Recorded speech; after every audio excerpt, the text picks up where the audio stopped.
അധ്യാപകരെ, എന്റെ പ്രിയ കൂട്ടുകാരെ, അഭിനിവേശത്തിന്റെ കാഴ്ചകളിൽ പൊട്ടിച്ചെറിഞ്ഞ് ഇന്ത്യ സ്വാതന്ത്ര്യത്തിലേക്ക് പറന്നുയർന്ന സുവർണ ദിനമാണ് 1947 ഓഗസ്റ്റ് 15.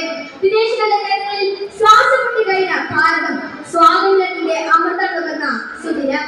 ഓഗസ്റ്റ് 15 ഓരോ ഇന്ത്യക്കാരും ഒരു പുണ്യധർമ്മത്തിന്റെ ദിവസമായിരുന്നു. ആ പുണ്യദിനം നാം ഓർക്കുകയും ആഘോഷിക്കുകയും ചെയ്യുമ്പോൾ ഭാരതത്തോടുള്ള പൂർണ്ണ സ്നേഹവും പ്രകടമാകുന്നു. സ്വാതന്ത്ര്യത്തിന്റെ പിന്നിൽ സ്വാതന്ത്ര്യത്തിന്റെ പീഡനങ്ങൾ പറഞ്ഞ ഭാരതത്തെ പിന്നിട്ടാവുന്നവർ ഭാവി തലമുറയെ കൊളുത്തി വെക്കണം.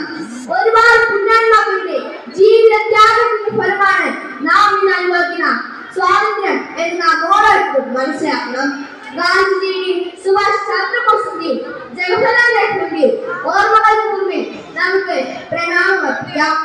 1947 നിന്നും 2025 എത്തിയപ്പോൾ ഇന്ത്യ ഏറെ വളർന്നു. അഹിംസയിലുള്ള സ്വാതന്ത്ര്യം തന്നെയാണ് നമ്മുടേതും. എന്നാൽ ഇന്ന് ജാതിയുടെയും മതത്തിന്റെയും പേരിൽ മനുഷ്യർ തമ്മിൽ പടവെട്ടുന്നു. ഇന്ന് ഇന്ത്യ 79ാം സ്വാതന്ത്ര്യ ദിനം ആഘോഷിക്കുമ്പോൾ നമുക്ക് അഭിമാനിക്കാം, സന്തോഷിക്കാം. ഭാരതത്തോടുള്ള സ്നേഹം വികാരത്തിൽ നിന്ന് പ്രവർത്തനത്തിലേക്ക് കൊണ്ടുവരാം.